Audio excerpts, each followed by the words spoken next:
all are prime numbers except letter A, 2, B, 7, C, 11, D, 8.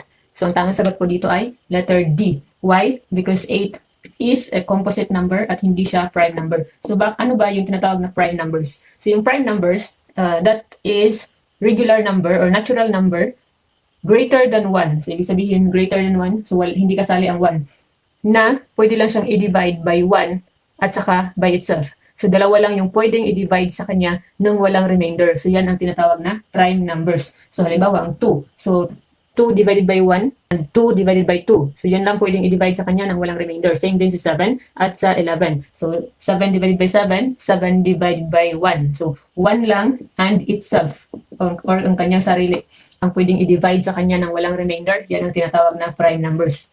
So, 8 is a composite number dahil maraming numbers na pwedeng i-divide sa kanya. Pwedeng 8 divided by 4, pwedeng 8 divided by 8, 8 divided by 1, 8 divided by 2. So, hindi siya prime number.